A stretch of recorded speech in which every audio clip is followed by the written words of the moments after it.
Hello there, this is Victor Santana at StockHunters.com for Thursday, September 8th.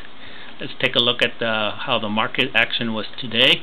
We're looking at the U.S. total market chart here, ticker symbol TMW, and strangely enough, it did not show a print here, so I'm not going to be able to go over this.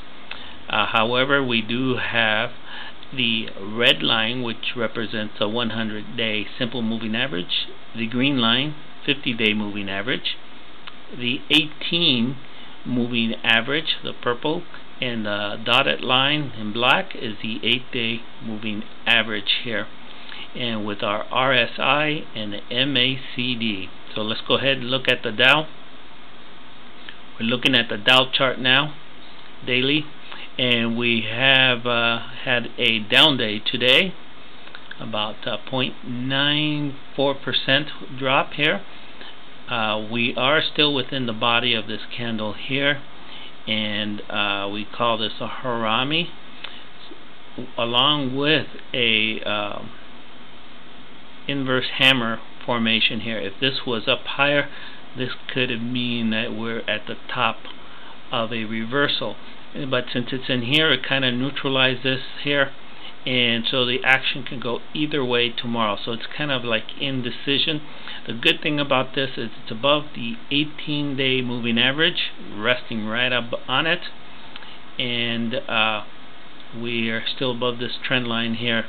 If we break it and close, and then we can go further downside here. But for now, we are still above it.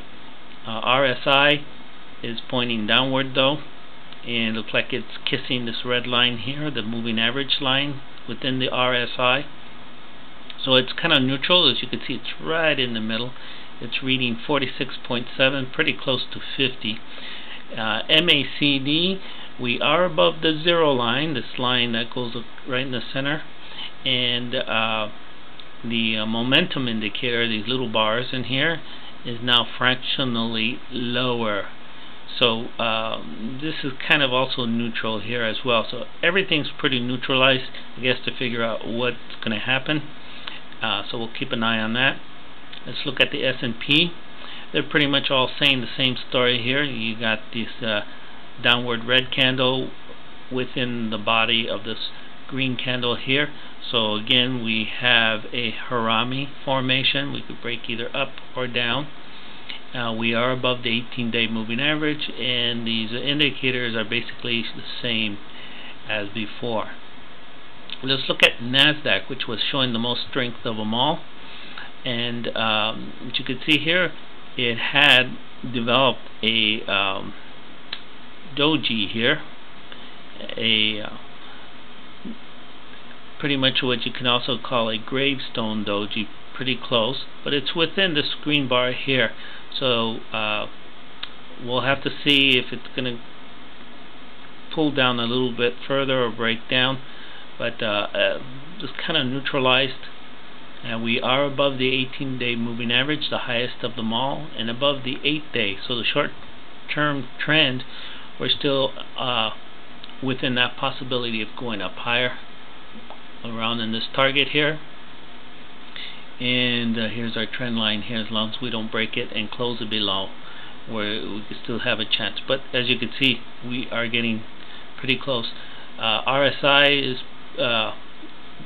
pointing downward, and looks like it's just about kissing the red line. And the MACD is above the zero line, trading sideways, and the momentum indicator is still fractionally on the positive side, but just very slight amount. Okay, and so pretty much neutral. Let's go ahead and look at the Russells, and the Russells here, we're resting right on the 18-day moving average.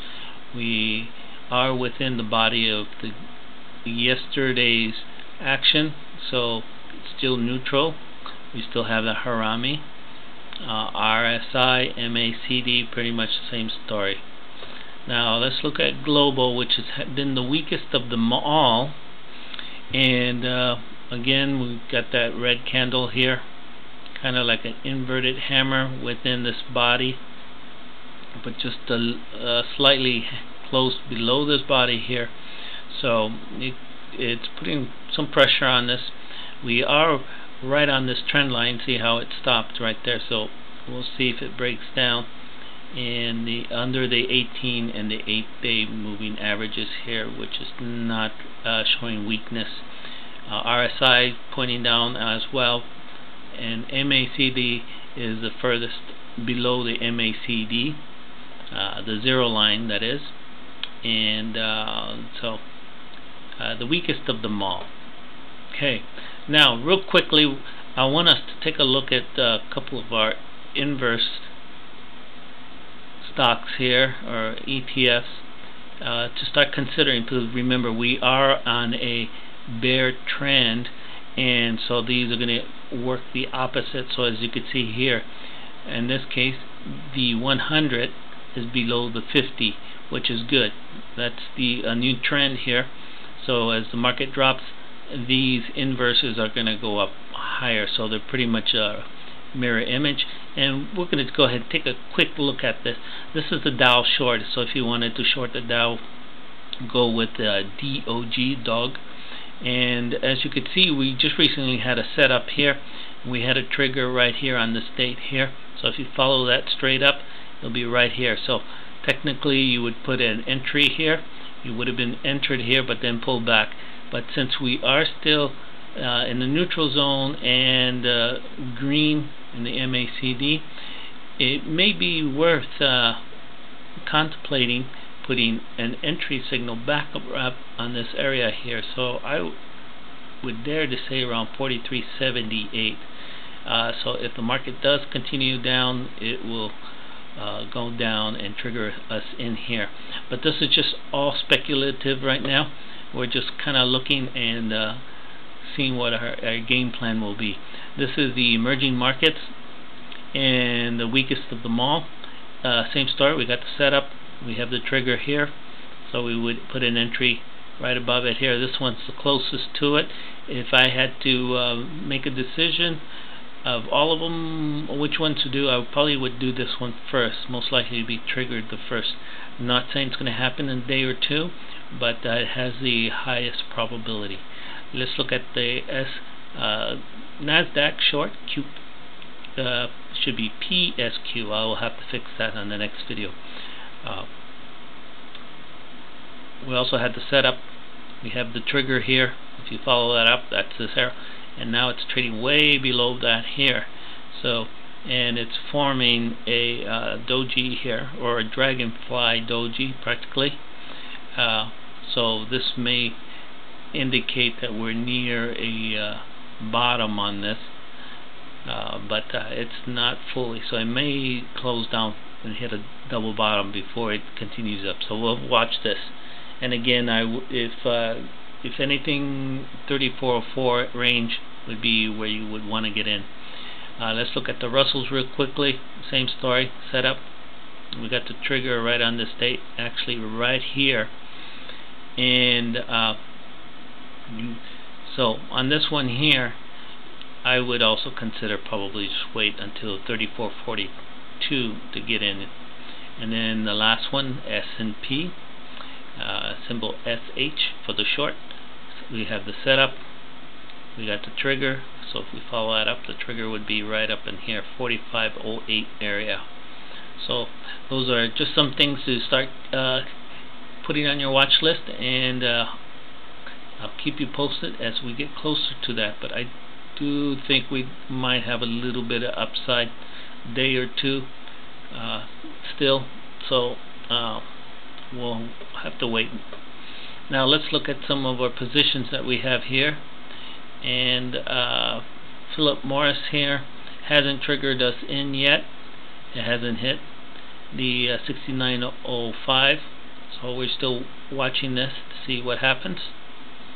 And the ones that we are in is AEA. This one here is still below, so we're just losing a little bit here.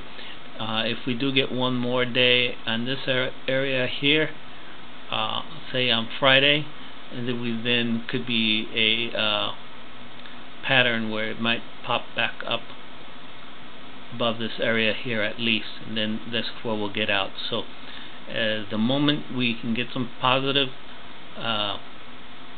money on this, let's get out. KCI, let's look at this. We got triggered in, and here we are positive here. So in this one you may want to just consider getting out now. If tomorrow opens up positive based on the Obama news and speech, I would seriously consider getting out. And RAH, looking at this here, we got triggered in right here. We are just slightly in the red, but just very little, so we'll just have to wait and see if we can get a little pop. TRH, on this one here, if we got in at the gap up, we are just slightly negative. Kind of, you can see how it's trading just up and down, trying to figure out what it wants to do. And as soon as you get a little bit of in the money, consider getting out too, because this week entering to next week is going to be very difficult, and we want to be exposed very minimally in the markets. And that's pretty much it. Until next time, keep your eyes on the markets, and remember, stops goes in and emotions stay out. Until next time, take care.